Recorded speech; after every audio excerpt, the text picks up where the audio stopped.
आइए दोस्तों, आज की इस क्लास के अंदर हमें essential element of valid contract पढ़ना है। Essential element of valid contract लिखा है दोस्तों सेक्शन 10 के अंदर। सेक्शन 10 आपको बताता है essential element of valid contract.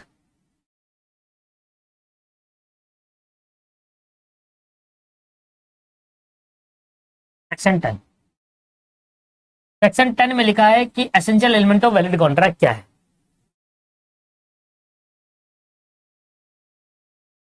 बच्चे अपने में मजे ले रहे। अब एसेंशियल एलिमेंट में आपको दे रखा है एग्रीमेंट दे रखा है एक, प्री कंसेंट दे रखा है दो, ठीक है। उसके बाद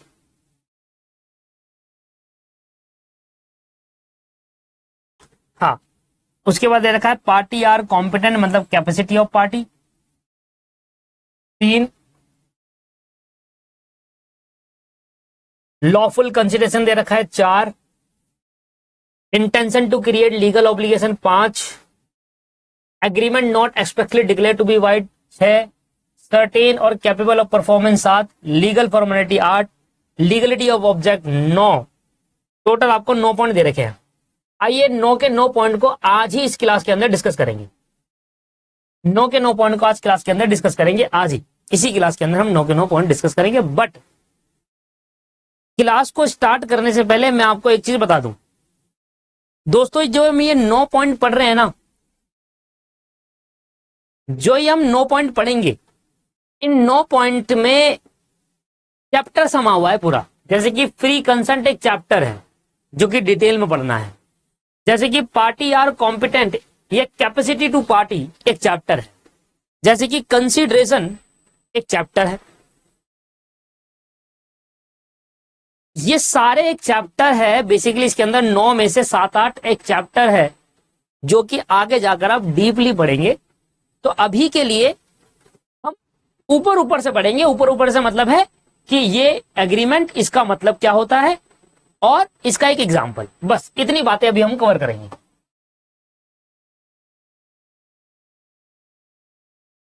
बाकी जैसे जैसे चैप्टर आता जाएगा वैसे वैसे डीपली पढ़ाया जाएगा। जैसे कि अभी मैंने आपको ऑफर एंड एक्सेप्टेंस के बारे में बताया था, मैंने आपको एग्रीमेंट के बारे में बताया, मैंने आपको कॉन्ट्रैक्ट के बारे में बताया। बट ये जो भी मैंने अभी आपको बताया है, ये सब एक नॉर्मल जनरल सेंस में बताया है। मतलब नॉर्मल नंबर छोटी छोटी बातें बताई है जिससे आपके दिमाग में घुस भी जाए चीजें और आपको जो ज्यादा डीपली ना पढ़ना पड़े। जैसे जैसे हम रिस्पेक्टिव चैप्टर में जाएंगे, जैसे जैसे हम उस चैप्टर के अंदर घुसेंगे, तो उस चैप्टर के अंदर चीजें और नहीं निकल कर आएगी और नहीं निकल कर आएंगी। ठीक है। तो अभी अगर आपको ऐसा लगे कि यार हमने कहीं पर यूट्यूब पर पढ़ा था, यूट्यूब पर तो इतना डिटेल में पढ़ाया गया है और यहां पर टीचर तो पढ़ा ही नहीं रहा, मेरे तो पैसे बर्बाद हो गए। बट सबर का फल मीठा होता है दोस्तों। आप पहली क्लासेस से जज नहीं कर सकते चीजों को।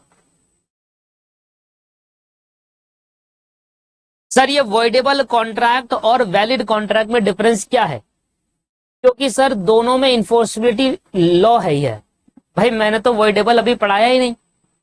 सत्यम, मैंने कहा था ना कुछ बच्चे यहाँ पर ऐसे हैं जो यूट्यूब से देखकर आए हैं, तो कृपया करके थोड़ा सा सब्र रखिए, नहीं तो फिर ऐसे वॉइडेबल कॉन्ट्रैक्ट में हम आया ही नहीं। मेरा चैप्टर नंबर 2 है ये, टाइप्स ऑफ कॉन्ट्रैक्ट।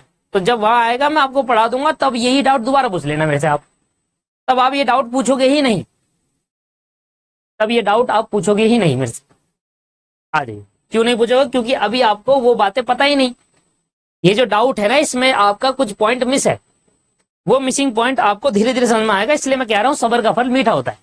इसलिए मैं आपको पहले बता रहा हूं, अभी तक मैं जो भी आज की क्लास में पढ़ाऊंगा ये बस छोटी छोटी बातें हैं, ज्यादा डिटेल में नहीं घुसूंगा। जब इनके रिस्पेक्टिव चैप्टर आएंगे तब मैं डिटेल में जाकर पढ़ाऊंगा आपको। ठीक है।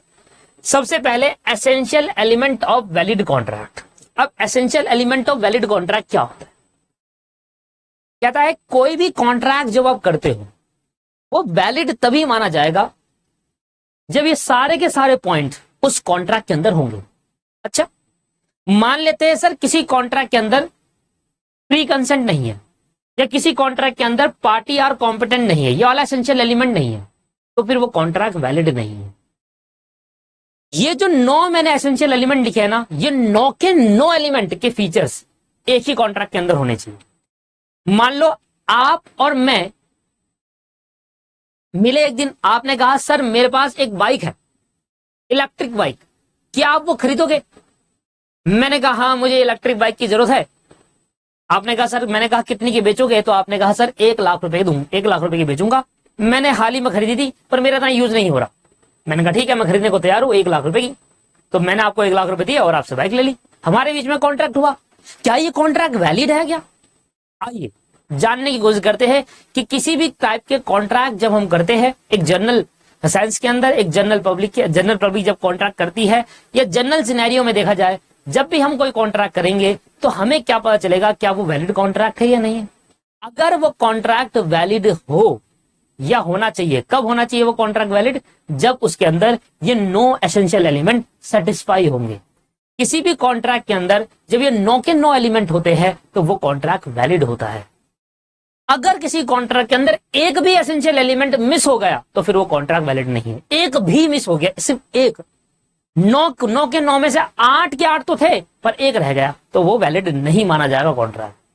तो एसेंशियल एलिमेंट आपको क्या बता रहा है? सर एसेंशियल एलिमेंट बताता है कि किसी भी कॉन्ट्रैक्ट को वैलिड होने के लिए जो नीचे आपको एलिमेंट्स दे रखे हैं, मतलब agreement, free consent, party to a party और कॉम्पिटेंट, तो ये सारे के सारे उस कॉन्ट्रैक्ट के अंदर होने चाहिए। एक कॉन्ट्रैक्ट के अंदर एग्रीमेंट होना चाहिए, फ्री कंसेंट होना चाहिए, पार्टी टू कॉम्पिटेंट होना चाहिए, लॉफुल कंसिडरेशन होना चाहिए, लीगल ऑब्जेक्टिव होना चाहिए, ये सारी बातें होनी चाहिए, तभी वो कॉन्ट्रैक्ट वैलिड होगा। मतलब एक कॉन्ट्रैक्ट तभी वैलिड माना जाएगा दोस्तों जब उसमें एसेंशियल एलिमेंट होंगे। ठीक है जी, आइए पढ़ा जाए एक एक एसेंशियल एलिमेंट। अगर एक भी मिस हो गया तो फिर वो कॉन्ट्रैक्ट वैलिड नहीं है। तो फिर अगर वो कॉन्ट्रैक्ट वैलिड नहीं है तो क्या है? चैप्टर नंबर 2 में पढ़ेंगे क्या है। ठीक है जी, अगर कोई कॉन्ट्रैक्ट के अंदर एक एसेंशियल एलिमेंट भी मिस हो जाए तो फिर वो कॉन्ट्रैक्ट वैलिड नहीं है। वैलिड नहीं है तो फिर क्या होगा? It will be discuss in chapter number 2। ये हम डिस्कस करेंगे चैप्टर नंबर 2 के। सबसे पहला एसेंशियल एलिमेंट है कि भाई किसी भी कॉन्ट्रैक्ट होने के लिए, किसी भी कॉन्ट्रैक्ट का होने के लिए एग्रीमेंट का होना जरूरी है, क्योंकि विदाउट एग्रीमेंट कोई कॉन्ट्रैक्ट बन ही नहीं सकता। इसमें मेरे को पढ़ाने लायक कोई चीज भी नहीं, क्योंकि पिछले 2 क्लास से मैं यही पढ़ा रहा हूं कि एग्रीमेंट के बिना तो कॉन्ट्रैक्ट ही नहीं है दोस्तों। एग्रीमेंट के बिना सर कॉन्ट्रैक्ट ही नहीं है। भाई आपने मुझसे कहा कि सर आप मेरी इलेक्ट्रिक बाइक खरीदोगे? मैंने कहा हाँ खरीदूंगा। आपने मुझे ऑफर दिया कि सर मैं अपनी इलेक्ट्रिक बाइक 1 लाख रुपए की बेच रहा हूं, क्या आप खरीदोगे? मैंने कहा हाँ मैं आपके ऑफर को एक्सेप्ट कर रहा हूं। तो जब कोई ऑफर देता है पार्टी और दूसरी पार्टी उस ऑफर को एक्सेप्ट करती है, that is meaning of agreement. और दोस्तों इसी को प्रॉमिस भी कहा जाता है कि जब ऑफर को एक्सेप्ट कर लिया जाता है वो प्रॉमिस भी होता है और वो एग्रीमेंट भी बन जाता है ना। तो बच्चा एक क्वेश्चन पूछ रहा था क्लास के ग्रुप के अंदर कि सर ये प्रॉमिस और agreement one of the same thing है? Yes, one of the same thing है कि एक पर्सन ने ऑफर दिया और दूसरे पर्सन ने उसको एक्सेप्ट करा, तो जैसे ही वो एक्सेप्ट हो गया वो इन दोनों के बीच में एक प्रॉमिस हो गया, एंड देन प्रॉमिस हो गया तो मींस उन दोनों के बीच में एक एग्रीमेंट है। तो किसी भी कॉन्ट्रैक्ट को वैलिड हम तब कहेंगे दोस्तों जब उस कॉन्ट्रैक्ट के अंदर ऑफर एंड एक्सेप्टेंस होगी, जब उस कॉन्ट्रैक्ट के अंदर एग्रीमेंट होगा, तभी हम उसको क्या कहेंगे? एक valid contract. There must be an agreement in first place. किसी भी कॉन्ट्रैक्ट के होने तभी हो सकता है, कोई कॉन्ट्रैक्ट तभी बन पाएगा जब 2 पार्टी या 2 से ज्यादा पार्टी के बीच में एग्रीमेंट होगा। Agreement is a first essential element of the contract. An agreement is compressed of 2 element. एक एग्रीमेंट 2 एलिमेंट से मिलकर बनता है, पहला है ऑफर और दूसरा है acceptance. There must be at least 2 party, कम से कम 2 पार्टी तो होनी चाहिए भैया, 2 से ज्यादा भी हो सकती है। मेरे पास 4 बाइक है इलेक्ट्रिक, मेरे पे 4 बाइक है, मैं अपनी चारों बाइक को सेल के लिए दिया। मैंने कहा भाई कोई खरीदना चाहेगा, तो 4 जने आगे खरीदने लगे, तो एक ही पर्सन से 4 कॉन्ट्रैक्ट बन गए, 4 जनों के अलग अलग। तो एक पार्टी दूसरे पार्टी के साथ भी एग्रीमेंट बना सकती है, या एक पार्टी एक से ज्यादा पार्टी के साथ भी एग्रीमेंट बना सकती है। तो कम से कम 2 पार्टी का होना तो जरूरी है, भी एग्रीमेंट बन पाएगा। एक पार्टी ऑफर देगी, दूसरी एक्सेप्टेंस देगी, तो 2 पार्टी कम से कम होनी चाहिए, एटलीस्ट 2 पार्टी होनी चाहिए। एक पार्टी ऑफर देगी और दूसरी पार्टी उसको एक्सेप्ट करेगी। Offer and acceptance must be absolute and unconditional. अब ये एब्सोल्यूट और अनकंडीशनल क्या होता है इसके बारे में सुनते हैं। क्वेश्चन आया, सर ये नोट्स लिखने हैं क्या? नहीं नंदनी, ये नोट्स नहीं लिखने, मैं आपको नोट्स पीडीएफ फॉर्मेट में भेजूंगा हर एक चैप्टर के, आप चैप्टर वाइज को प्रिंट कराते चलिए, है ना। एक चैप्टर के अंदर अभी मैंने आपको आज ही भेजूंगा आपको एक चैप्टर के नोट्स, उसको प्रिंट करा लेना, फिर नेक्स्ट चैप्टर पे जाएंगे। चैप्टर खत्म होने के बाद प्रिंट कराइएगा। अच्छा, मैं ये कह रहा था, अब ये क्या होता है एब्सोल्यूट और अनकंडीशनल। एब्सोल्यूट और अनकंडीशनल, मेरी बात को ध्यान समझिएगा। आप मेरे पास आए, मान लो सत्यम मेरे पास आया, सत्यम कहने लगा सर मेरे पास ना एक इलेक्ट्रिक बाइक है, क्या आप मेरी इलेक्ट्रिक बाइक खरीदना चाहेंगे? मैंने कहा कितने की दे रहे हो? वो कह रहा है सर 1,00,000 रुपए की दूंगा। मैंने कहा यार बाहर तो 1,20,000 की मिली जा रही है। सर मेरी बाइक को भी ज्यादा टाइम नहीं हुआ, मुझे नीड नहीं है, मुझे नीड नहीं है। अब इलेक्ट्रिक बाइक में क्या होता है, पूरी बाइक चलती है सिर्फ बैटरी से, अगर उस बाइक के अंदर बैटरी निकाल दी जाए तो खत्म है वो, फिर मतलब बैटरी ही सब कुछ होता है उस बाइक के लिए या कार के लिए, बैटरी उसका सब कुछ होता है। मैंने कहा, मैंने बाइक देखी, मैंने सत्यम से कहा कि सत्यम भाई इसमें कोई प्रॉब्लम तो नहीं है बाइक के अंदर? वो कह रहा सर कैसी बातें कर रहे हो, आपको खराब बाइक दूंगा क्या? कैसी बातें करो सर, कोई प्रॉब्लम नहीं, भरोसा रखो सर, भरोसा रखो। मैंने भरोसा कर लिया बाइक पे, अब सत्यम स्कैम कर बैठा। अब मैंने उसको 1,00,000 रुपए दिए और 1,00,000 रुपए देकर मैंने उससे बाइक ले ली। अब मैं खुश था यार, चलो बाइक मिल गई, इलेक्ट्रिक बाइक है, पेट्रोल का झंझट खत्म। मैंने भाई बाइक में चलाई, सत्यम कह रहा है सर मैं जा रहा हूँ, चलता हूँ, दुआओं में याद रखना। अच्छा चलता हूँ, दुआओं में याद रखना, ऐसे कहने लगा। मैंने कहा ठीक है भाई। अब मुझे क्या पता भाई क्या कर रहा होगा ये, मैं भाई बाइक चला रहा। अब बाइक गलती से पानी में चली गई, ज्यादा बारिश का टाइम था, पानी में बाइक चली गई और बाइक भीग गई, और जहां बाइक भीगी वहीं बाइक बंद हो गई। अब मैं कह रहा भाई क्या हुआ, आज ही खरीदी है मैंने तो बाइक ये। मैंने कहा क्या कर दिया सत्यम ने? अब मैं उसको नियर बाय अपने एक स्टोर पे ले गया, बाइक वाले की दुकान पर। मैंने कहा भाई देखना क्या हुआ, ये बाइक बारिश का पानी लगा इस बैटरी के अंदर, बंद होगी। कह रहा भाई साहब ये बैटरी कहाँ से लिया आपने भाई? मैंने कहा एक स्टूडेंट था वो कह रहा था सर बाइक बहुत अच्छी है, नहीं खरीदी है। कह रहा सर बाइक तो नहीं है पर बैटरी 10 साल पुरानी है। मैंने कहा अच्छा, मैंने कहा ये तो होगा। मैंने कहा कितने की आएगी बैटरी? क्या, मुझे लगा 1,000 रुपए की बैटरी आ जाएगी। मैंने कहा क्या फर्क पड़ता? कह रहा 40,000 रुपए की आएगी जी। मैंने कहा है? मैंने कहा ये क्या हो गया? मैंने कहा ये तो सत्यम ने स्कैम कर दिया। अब मैं सत्यम को फोन घुमा रहा हूँ, मैं कह रहा हूँ सत्यम यार तुमने जो बैटरी दी थी वो वापस दे दो, पर सत्यम फोन ही नहीं उठाए। अब सत्यम फोन नहीं उठाए, मैं सत्यम के घर जा रहा हूँ, सत्यम गायब, सत्यम का घर ही नहीं था वो। अब सत्यम खेल गया भैया। अब मैंने जब सत्यम के साथ एग्रीमेंट किया तो सत्यम ने कुछ बातें मेरे से छुपाई, है ना। मैंने सिर्फ सत्यम से पूछा कि सत्यम क्या इसके अंदर कुछ प्रॉब्लम है? वो कह रहा नहीं जी सर भरोसा रखिए, कोई प्रॉब्लम नहीं, कोई प्रॉब्लम, बिल्कुल टच है, बिल्कुल टच, कोई प्रॉब्लम नहीं है।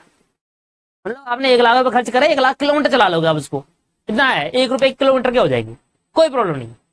उनका ठीक है भाई। अब उसमें प्रॉब्लम निकली तो मतलब सत्यम ने मेरे को जो ऑफर दिया उसमें जो डिटेल मुझे बताई गई वो ठीक नहीं बताई, मतलब वो फेयर नहीं। That is called absolute. Absolute का मतलब क्या होता है कि चीजें आप जो डिटेल बता रहे हो वो फेयर नहीं है, आपने कोई बातें छुपाई। अनकंडीशनल नहीं, एब्सोल्यूट। एब्सोल्यूट नहीं था, जैसे आपने बताया था वैसे नहीं था उसके अंदर। आपने कहा था सब कुछ नया है, बैटरी भी नहीं है, और वैसे थी नहीं बैटरी उसके अंदर नहीं, इसका मतलब वो एब्सोल्यूट नहीं था, एब्सोल्यूट नहीं था। तो कभी भी कोई पर्सन ऑफर देता है, जो बातें वो बताता है वो बातें उसके अंदर होनी चाहिए उस प्रोडक्ट के अंदर, तो हम कहेंगे वो एब्सोल्यूट नेचर का है, वो फेयर है बिल्कुल। अब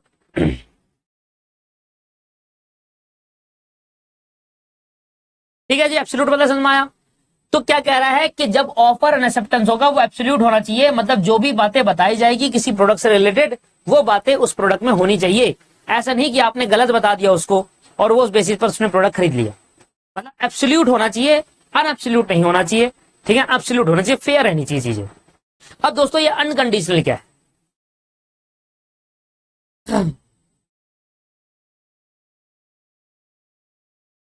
सर कोई कंडीशन नहीं होनी चाहिए। इंग्लिश की हिंदी तो मुझे भी करनी आती है भाई, अगर यही करनी थी तो तुमने मेरे से 1,500 रुपए क्यों लिए तुमने मुझे? इंग्लिश की हिंदी तो मुझे भी करनी आती है, ये तो साफ साफ दिख रहा है। अनकंडीशनल मतलब जिसमें कोई कंडीशन ना हो। इंग्लिश की हिंदी हो गई है। तो आइए मैं आपको इसके बेस पर भी एग्जांपल देता हूं। देखिए लॉ जो होता है ना दोस्तों, एग्जांपल के बेस पर अधूरा है, एग्जांपल नहीं है तो फिर वो अधूरा है। हर एक पॉइंट पर अगर एग्जांपल मिलेगा तभी आप समझ पाएंगे चीजों को। इंग्लिश की हिंदी तो हर कोई कर देगा, अभी तक इससे पहले मैं यही तो करता आ रहा था इंग्लिश की हिंदी। जहां पर एग्जांपल देने का मौका मिला वहां मैं दे रहा हूं, जैसे कि अनकंडीशनल, एब्सोल्यूट में एग्जांपल दिया मैंने आपको, अनकंडीशनल में भी सुना। मैंने ना एक सप्लायर के पास गया और सप्लायर से कहा कि सर मुझे एक लैपटॉप चाहिए। उसने कहा सर मिल जाएगा। मैंने कहा सर ये लैपटॉप जो चाहिए ना ये यूएसए से आने वाला है। सप्लायर ने मुझे कहा कि जो मैंने लैपटॉप मांगा वो लैपटॉप इंडिया के अंदर नहीं था, वो यूएसए से आना है। अब सप्लायर ने कहा कि सर, मैंने कहा सर ठीक है, मैं आपको बताओ कितने रुपए का मिलेगा ये लैपटॉप। उसने कहा सर मैं आपको कह रहा हूं, ये ऑफर दे सकता हूं कि ये लैपटॉप आपको 1,50,000 रुपए का ये लैपटॉप आपको मिल जाएगा। बट मैंने कहा ठीक है सर, ये 1,50,000 रुपए मैं देने को तैयार हूं, मुझे इस लैपटॉप को डिलीवरी कब लेना हो, मैं कब आपके पास आऊं। तो अब उसने कंडीशन लगानी चालू करी। सर देखिए ये लैपटॉप जो आएगा ना वो यूएसए से आएगा और ये थ्रू सी आएगा, पानी से आएगा, पानी के वहां से आएगा, शिप से आएगा। अब शिप से आएगा तो शिप जब ज्यादा दूर हो जाता है तो वहां लुटेरे भी होते हैं जिसको हम पायरेट्स ऑफ द कैरिबियन कहते हैं ना। देखिए आपने मूवी समुद्री लुटेरे, वो पकड़ लेते हैं सर, वो पकड़ लेते हैं sir, pirates of the Caribbean, समुद्री लुटेरे पकड़ लेते हैं। अब अगर ये शिप हमने ऑर्डर दे दिया है, हमने ऑर्डर दे दिया है यूएसए में, वहां से निकल चुका है, अगर यहां पर आ गया तो मैं आपको दूंगा और अगर नहीं आया तो मैं नहीं दूंगा। सिंपल सी बात है। ऐसे कह दिया उसने मुझे। मैंने कहा सर ये तो गलत बात है, आपने मुझे ऑफर दिया 1,50,000 का लैपटॉप मिलेगा, मैं आपको 1,50,000 देने को तैयार हूं, मैंने एक्सेप्ट कर लिया, मैंने आपको 1,50,000 दिया तो आप भी तो बदले मुझे लैपटॉप दोगे। वो कह रहा सर ऐसी बात नहीं है, कंडीशन है यहाँ पर, अगर लैपटॉप मेरे पास आ गया तो दे दूंगा और अगर नहीं आया तो नहीं दूंगा। मैंने कहा मैं नहीं खरीद रहा भाई, मैं 15 दिन आपका वेट करूं, आप एंड में कह दो कि पायरेट्स ऑफ द कैरिबियन लेकर चलेगा, समुद्र लुटेरे लूट लिया सिर्फ, ऐसा थोड़ा ना होता है। यहां पर किस केस के अंदर, इस कॉन्ट्रैक्ट के अंदर, इस एग्रीमेंट के अंदर कंडीशन लग गई। ऐसा एग्रीमेंट जहां पर कंडीशन ना हो वही एक वैलिड कॉन्ट्रैक्ट होता है दोस्तों। यहां पर अगर ये दोनों कंडीशन लगा देते और वो लैपटॉप नहीं आता तो मैं उस पर केस नहीं कर सकता था, क्योंकि ये वैलिड है ही नहीं। वैलिड में अनकंडीशनल होना चाहिए, ऐसी चीज नहीं कि कंडीशन हो। जैसे कि फॉर एग्जाम्पल विशाल एक लड़की से प्यार करता है, विशाल एक लड़की से प्यार करता है, वो लड़की किसी और से प्यार करती है। विशाल एक लड़की से प्यार करता है, मोहब्बत बरसा देना तुम, सावन आया आया है। वो लड़की किसी और से प्यार करती है, वन साइडेड लव। विशाल मोहब्बत में डूब गया है, विशाल अब नहीं, विशाल रो रहा है रात को बैठा बैठा कोने में। विशाल की मम्मी पूछ रही है खाना क्यों नहीं खाता, विशाल कह रहा है मन नहीं कर रहा, खाने खाने का मन नहीं हो रहा।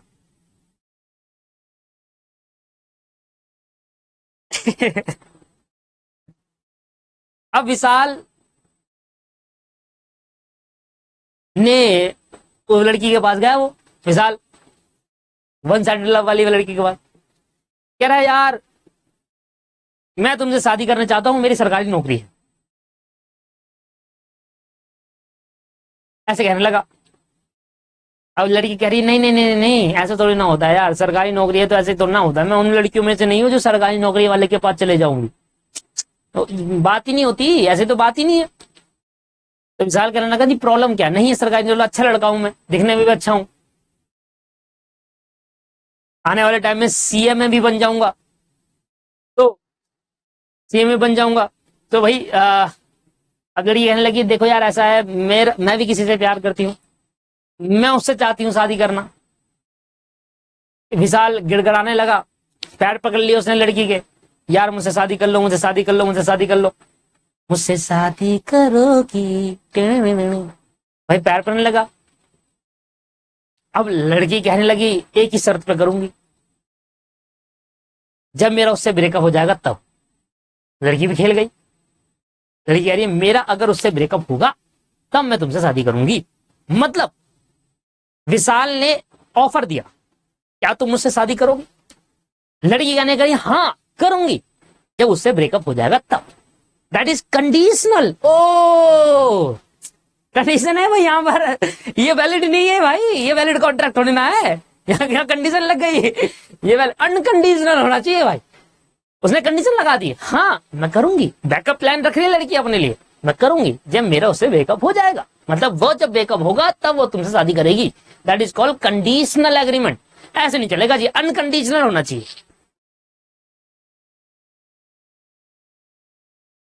सही है जी, समझ में आ गया। तो एग्रीमेंट कैसा होना चाहिए दोस्तों? अनकंडीशनल होना चाहिए, अनकंडीशनल और एब्सोल्यूट होना चाहिए। जो बातें बताई गई हो वैसी ही मिले, और कोई कंडीशन ना हो कि भाई ऐसा होगा तब ये होगा एक्सेप्टेंस, अगर ये बात होगी, अगर ऐसा हुआ तो होगा, ये नहीं होगा तो नहीं होगा, ऐसी वाली बात नहीं होनी चाहिए, कंडीशन नहीं लगनी चाहिए। आइए अगला कॉन्सेप्ट है फ्री कंसेंट।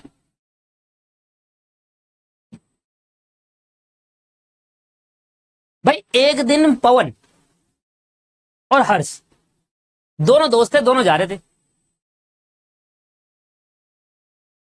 अब इनको तनीषा दिखी रास्ते पे, इसने कहा हाय तनीषा।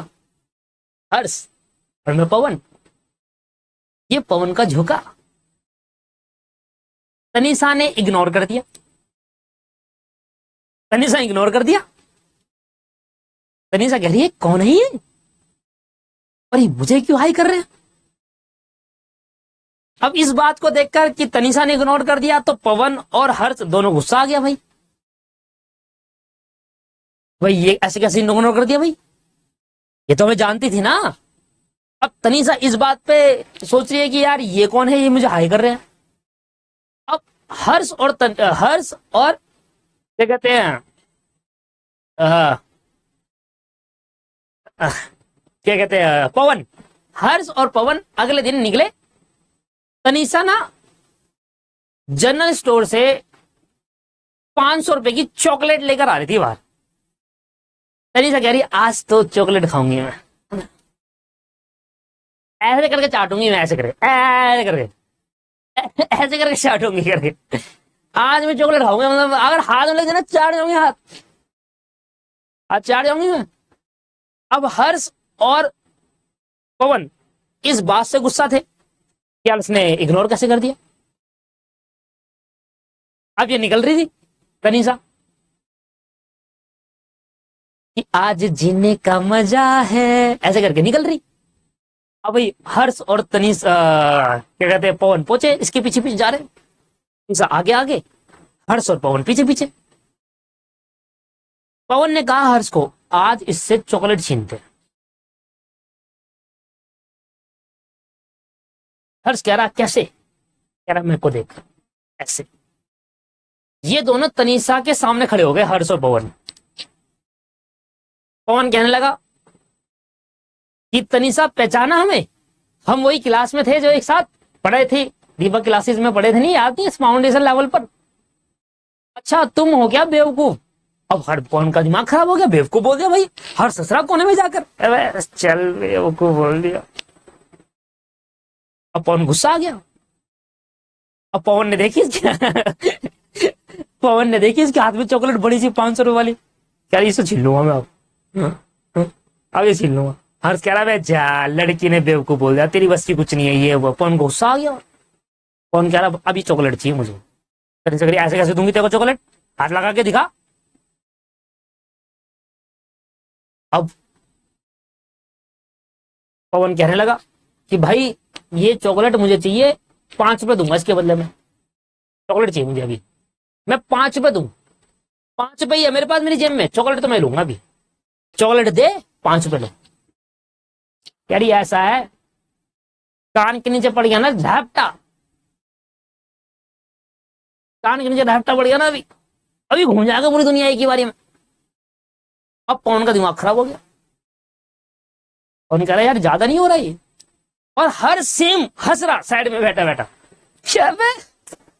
पता बेवकूफ लड़कियों से बता ये राफ्ता खा लेगा और कुछ। अब पवन का दिमाग खराब हो गया। पवन ने पता क्या करा, पवन ने यहां से निकाली तलवार ऐसे करके, ऐसे करके पवन ने तलवार निकाल ली, ऐसे करके, ऐसे करके और तनीजा की गर्दन में रख दी, तनीजा की गर्दन में रख दी। अब पवन कह रहा है तनीजा को, अभी 5 मिनट पहले जो चीज ने बोला था ना, एक बार फिर बोलियो, एक बार बोलो, और सिर्फ एक बार, एक वर्ड बोल दे ये ऐसे करे खच और गर्दन साइड में आ जाएगी। एक बार बोल फिर दोबारा तो 5 रुपए अभी तुझे बोल। तनीजा डर गई भाई बहुत। तनीजा कह रही है भैया ये क्या हुआ? तनीजा घबरा गई। और भाई हर जो बगल में था वो बगल में नहीं है, वो दूर है, बहुत दूर, वो बगल में नहीं है। वो कह रहा भाई मैं जा रहा हूँ, वो बिना बताए निकल लिया दूर। कह रहा बात की बात है, पहले घर निकलो। अब हर पवन कहने लगा 5 रुपए की मिलेगी नहीं मिलेगी चॉकलेट? 5 चॉकलेट ले ले ले ले, मैं तुम्हारे लिए तो लाई थी चॉकलेट। तनीजा ही कहने लगी कि मैं तो चॉकलेट तुम्हारे लिए तो लाई थी, 5 रुपए भी क्या दे? कह रहे ये ले पकड़ 5 रुपए और चॉकलेट, और दोबारा हफ्ते के बारे में बात करनी ना काट दूंगा गर्दन। और पूरे एग्जाम्पल के अंदर तनीसा भाई चॉकलेट नहीं देना चाहती थी, पर पवन ने जबरदस्ती करी। पवन ने कही जबरदस्ती कि भाई मुझे चॉकलेट चाहिए, इसके बदले में 5 रुपए दूंगा। 500 की चॉकलेट 5 रुपए में लेकर आ गया पवन। अब पवन और तनीसा के बीच में एग्रीमेंट हुआ। पवन ने कहा कि मैं तुम्हारी चॉकलेट 5 रुपए में लेने को तैयार हूं।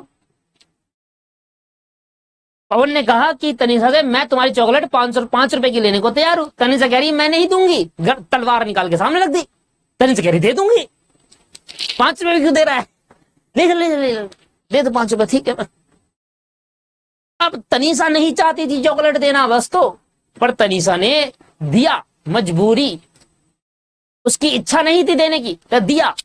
तो तनीसा का फ्री कंसेंट नहीं है, सहमति नहीं थी देने की चॉकलेट, तनीसा का फ्री कंसेंट नहीं है, उससे जबरदस्ती ली गई, उसको धमकाया गया कि चॉकलेट दे नहीं तो गर्दन काट दी जाएगी, चॉकलेट दे नहीं तो गर्दन काट दी जाएगी। That is called coercion. Coercion क्या होता है? कोरिशन का मतलब होता है कि जब आप किसी से कोई काम करवा रहे हो, किसी से कोई कॉन्ट्रैक्ट कर रहे हो, एग्रीमेंट कर रहे हो, और उससे आपने धमकी दे रखी है कि भाई ये एग्रीमेंट होगा, नहीं होगा तो तू गया। अब वो मजबूरी में आकर, उसकी इच्छा नहीं थी, उसकी सहमति नहीं थी कि मैं ऐसा एग्रीमेंट एक्सेप्ट करूं, ऐसा ऑफर एक्सेप्ट करूं, पर मजबूरी में आकर उसको करना पड़ रहा है क्योंकि सामने से धमकी मिली हुई है, तो उस पर्सन का फ्री कंसेंट नहीं है।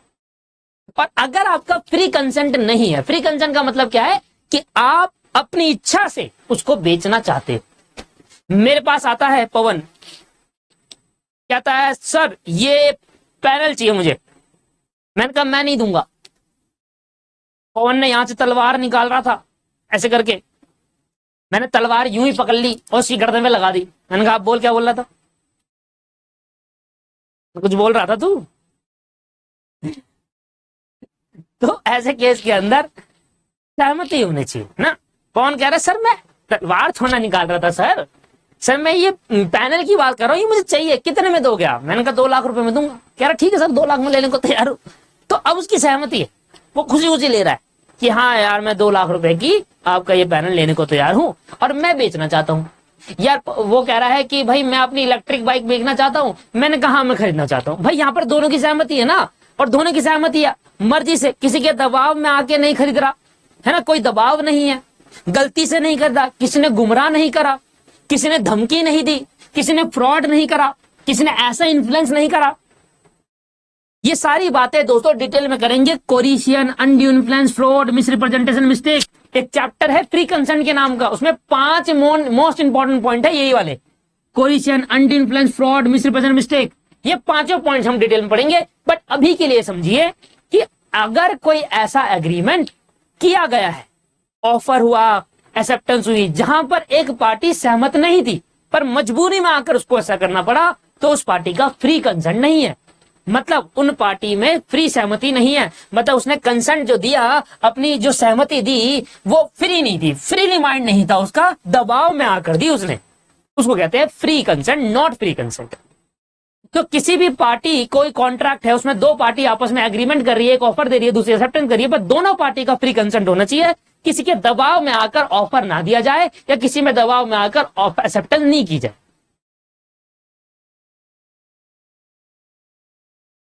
सही है जी, समझ में आ गया। तो फ्री कंसेंट, देखिए फ्री कंसेंट को लैटिन वर्ड में कहा जाता है कंसेशनस एड आइडम। यह है दोस्तों Latin word. Free consent is a law language और ये लैटिन वर्ड में इसको क्या कहा जाता है? Consensus ad idem. Consensus ad idem. पहला क्या होना चाहिए कि जब भी आप कॉन्ट्रैक्ट करो तो दो पार्टी के बीच में एग्रीमेंट होना जरूरी है। एक पार्टी ऑफर दे और दूसरी पार्टी उसको एक्सेप्ट करे।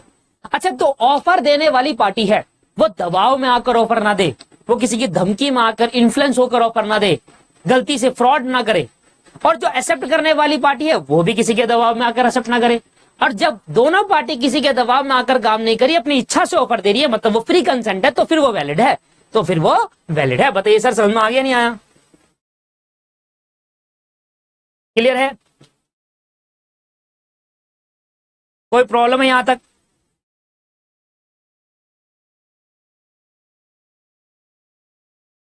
चलिए, ये वाली बात बड़ी समझ में आ गई सबको?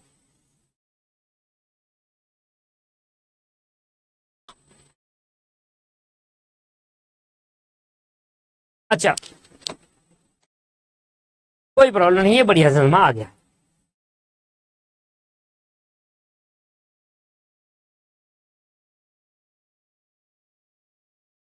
आ जाइए, अगला पॉइंट क्या है, इसको मैं बाद में कराऊंगा। ये वाले पॉइंट को थोड़ा बड़ा है, पहले ये वाले पॉइंट कराता हूं। Consideration, lawful consideration. क्या है लॉफुल कंसिडरेशन?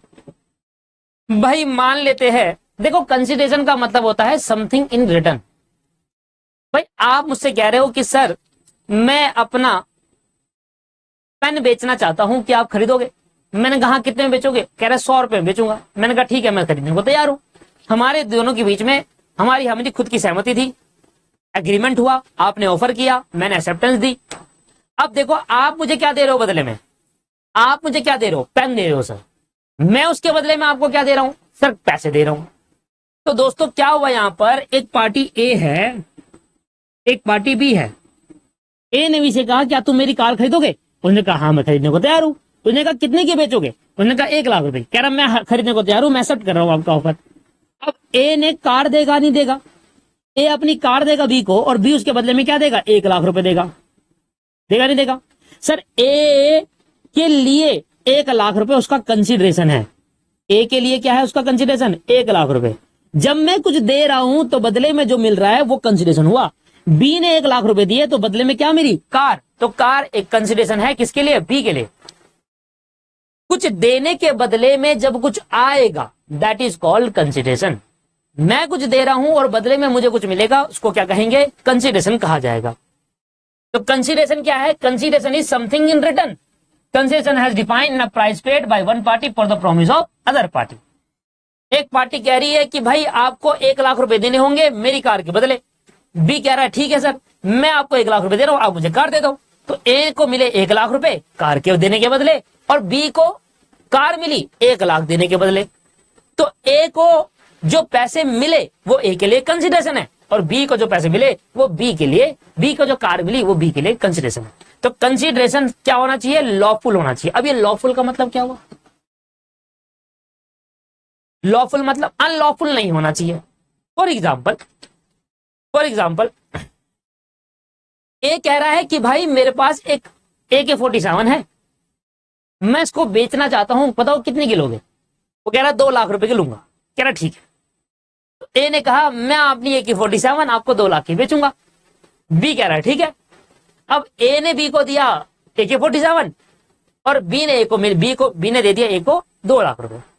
तो ए के लिए तो क्या हो गया? 2 लाख रुपए कैश, उसका कंसिडरेशन है। पर बी के लिए क्या है? AK-47 का कंसिडरेशन। तो AK-47 is not a lawful. आप वॉर गुड्स के डील करना कोई लॉफुल नहीं है।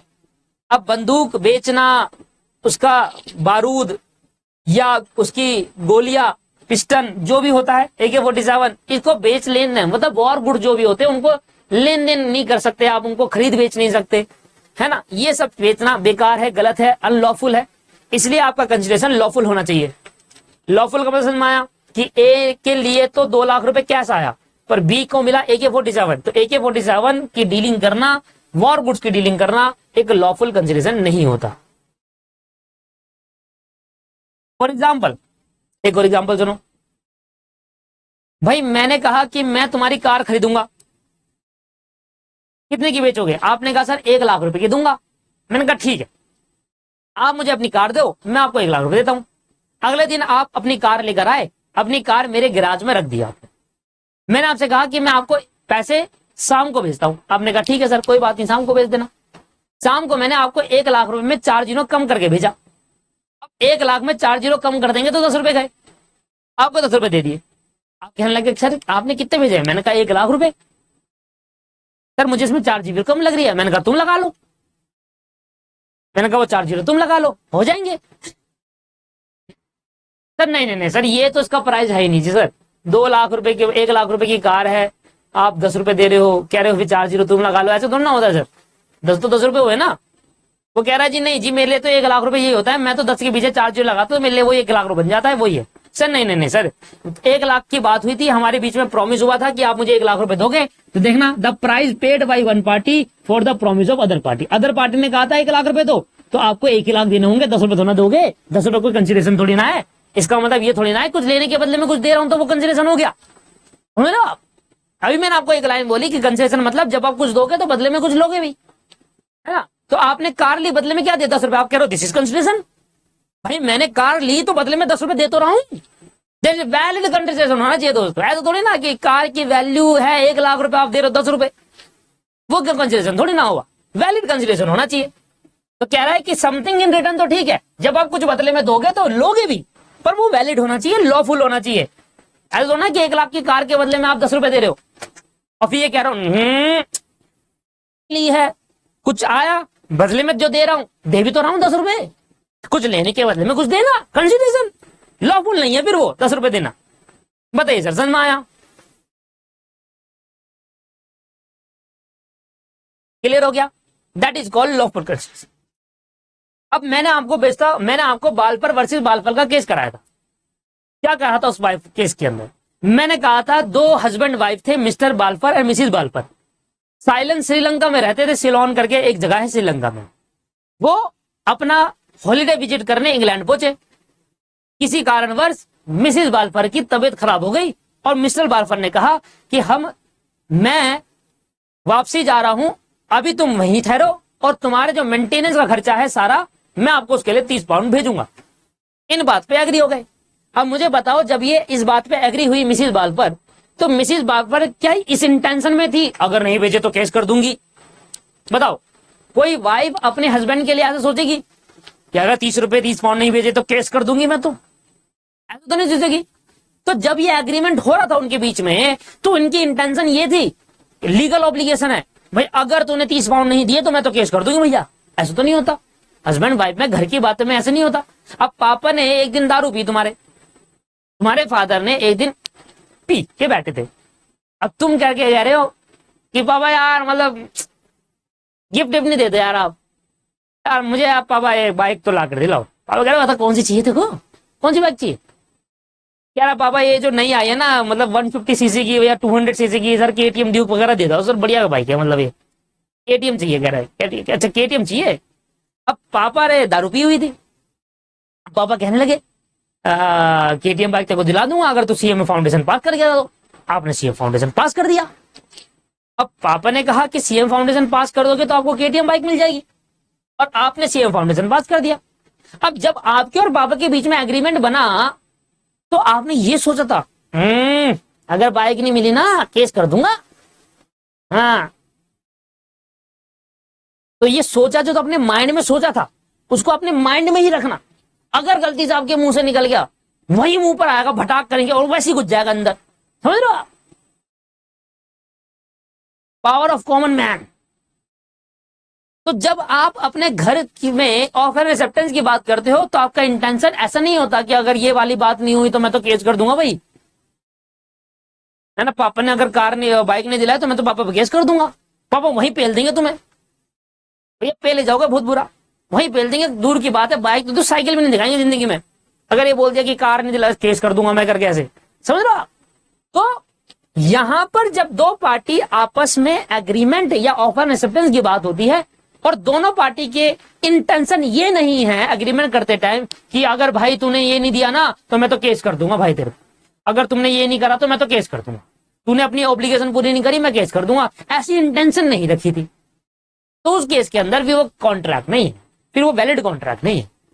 अगर आपकी इंटेंशन है कि अगर वो अपनी ऑब्लिगेशन पूरी नहीं करे तो मैं केस कर दूंगा, और अगर उसने दूसरी पार्टी ने ऑब्लिगेशन पूरी नहीं करी तो मैं केस कर दूंगा, तो उस केस के अंदर वो वैलिड कॉन्ट्रैक्ट है। जिस एग्रीमेंट के अंदर इंटेंशन नहीं होता ऑब्लिगेशन क्रिएट करने का, लीगल ऑब्लिगेशन, जैसे कि बाल्फर वर्सेस बाल्फर का केस यहां आप रेफरेंस में डाल सकते हो कि हाँ बाल्फर वर्सेस बाल्फर वाले केस के अंदर दोनों हस्बैंड वाइफ के बीच में जब ये बात हुई थी 30 पाउंड भेजने की, तो ये इंटेंशन नहीं था कि अगर इसने ऐसा अपना प्रॉमिस तोड़ा तो मैं केस कर दूंगी, ऐसा कोई इंटेंशन नहीं था। डोमेस्टिक एग्रीमेंट था ना, वो इंटेंशन नहीं था।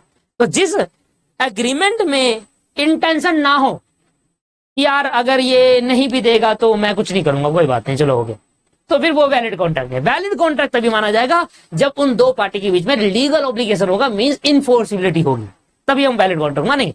अगर हमारा इंटेंशन नहीं है कि किसी पे दबाव डालने का लीगली, तो फिर वो वैलिड कॉन्ट्रैक्ट नहीं माना जाएगा। बताइए इसका समझ में आया? Intention to create legal obligation, जब भी आप एग्रीमेंट करोगे आपका इंटेंशन ये होगा कि आप लीगल ऑब्लिगेशन क्रिएट करो। इसका मतलब अगर किसी पार्टी ने अगर आपका प्रॉमिस तोड़ा तो उस केस पे आप केस कर पाओ उसको। मैंने कितने पॉइंट कराए आपको? अब ये वाला लास्ट में एक पॉइंट है, agreement not expressly declare to be void.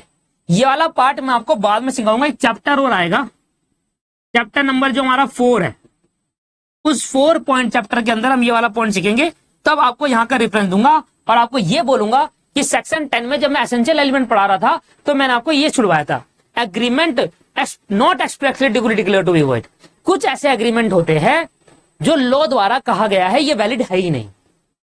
कुछ ऐसे एग्रीमेंट है जो लॉ ने पहले ही बता दिया कि भाई हम बता रहे हैं, एक लिस्ट दे रहे हैं, ये वैलिड होगा ही नहीं, तो उनको छोड़कर बाकी सारे एग्रीमेंट वैलिड होने चाहिए। बाकी सारे एग्रीमेंट में देखेंगे कि एसेंशियल एलिमेंट हुआ ही नहीं हुआ। लॉ ने, इंडियन कॉन्ट्रैक्ट ने हमें बताया कि हमारे पास कुछ ऐसे एग्रीमेंट है जिनके अंदर आपको ये नहीं देखना कि एसेंशियल एलिमेंट है या नहीं, वो शुरू से ही वैलिड नहीं है। हम बता रहे हैं आपको, हमने खुद आपको कह रहे हैं कि हम एक लिस्ट दे रहे हैं कि ये एग्रीमेंट वैलिड नहीं है, तो इसको छोड़कर बाकियों में चेक करना कि एसेंशियल एलिमेंट वैलिड सेटिस्फाई हो रहा नहीं हो रहा, उनको मत करना। तो ऐसे एग्रीमेंट जिनको वॉइड मतलब है जो वैलिड नहीं है, ठीक है जी, ऐसे एग्रीमेंट जो वॉइड वैलिड नहीं है उनको डिक्लेयर कर रखा है लॉ ने पहले से ही कि यार ये तो वैलिड है ही नहीं, उनको छोड़कर बाकियों में चेक करेंगे, बाकियों में चेक करेंगे कि एसेंशियल एलिमेंट है या नहीं। मतलब वो इंडियन कॉन्ट्रैक्ट के वो लिस्ट जहां पर इंडियन कॉन्ट्रैक्ट ने बता रखा है कि ये वाले एग्रीमेंट वैलिड नहीं है, तो इसको तो फिर कंसीडर करना ही नहीं है, ये तो पहले से ही वैलिड नहीं है। इनको छोड़कर बाकी सब वैलिड होंगे अगर वो एसेंशियल एलिमेंट सेटिस्फाई कर जाते हैं। तो बताइए सर, समझ में आ गया? क्लियर है जी पॉइंट? तो मैंने आपको क्या सिखाया? मैंने आपको सबसे पहले सिखाया एग्रीमेंट, दूसरा मैंने आपको सिखाया फ्री कंसेंट, तीसरा मैंने आपको सिखाया सर लॉफुल कंसिडरेशन, चौथा मैंने आपको सिखाया intention to create legal obligation, पांचवा मैंने बताया कुछ ऐसे एग्रीमेंट इंडियन कॉन्ट्रैक्ट में लिखे हुए हैं कि ये पहले से ही वैलिड नहीं है, उनको छोड़कर बाकी सभी एग्रीमेंट में आप चेक करोगे ये नो के नो पॉइंट, उनमें नहीं चेक करोगे। ठीक है जी। अब इसके बाद रह गया सर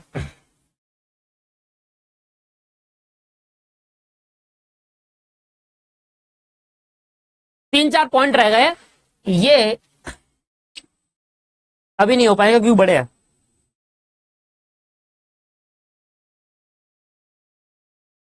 हैं, ये अभी नहीं हो पाएंगे। बड़े वाले पॉइंट है, इनमें एग्जांपल देना पड़ेगा। जैसे कि ये वाला पॉइंट जो है, इस पॉइंट में एग्जांपल देना पड़ेगा मुझे, ये तीनों में अलग अलग एग्जांपल देना पड़ेगा, तब जाकर समझ में आएगा। इनमें भी एग्जांपल्स देने पड़ेंगे तभी आप समझ पाएंगे। 4 पॉइंट रह गए मेरे पे, एक सर्टेनिटी, एक ऊपर है गया, certainty, legal formality and legal objective and lawful objective, ये पॉइंट रह गए दोस्त। बताइए सर, समझ में आया?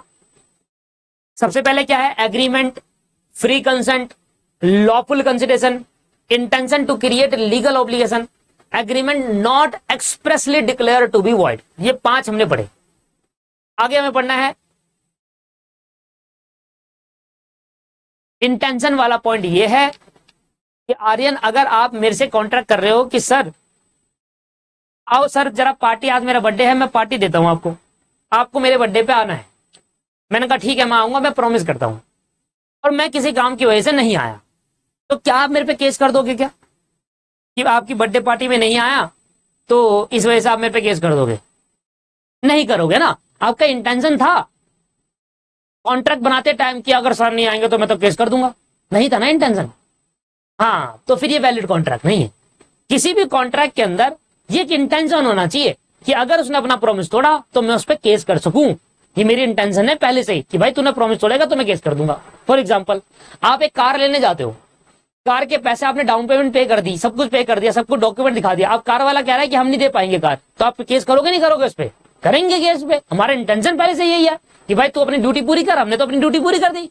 वहां वो कॉन्ट्रैक्ट क्या हो जाएगा? वैलिड कॉन्ट्रैक्ट हो जाएगा, क्योंकि उसमें इंटेंशन थी शुरू से ही कि एक लीगल ऑब्लिगेशन हमने क्रिएट कर रखा है कि अगर मैंने अपना प्रॉमिस तोड़ा तो तुम मेरे पे केस कर देना, अगर तुमने तोड़ा तो मैं आप पे केस कर दूंगा।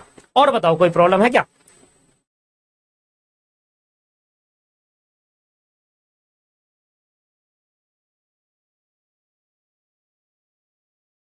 चलिए, तो बहुत बढ़िया, प्रॉब्लम भी नहीं है, और हमारे यहाँ पर 5 पॉइंट कवर हो गए हैं।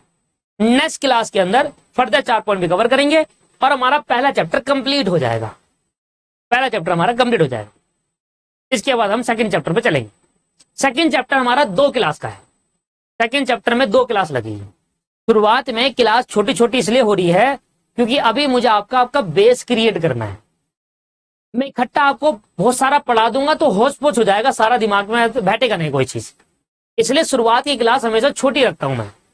एक बार आपका बेस एकदम ही क्रिएट होने लगा, आप समझने लगे लॉ को, आपकी थिंकिंग लेवल उस तरीके से सोचने लगे, तो उस केस के अंदर फिर क्लास 1-1.5 घंटे की भी होती है।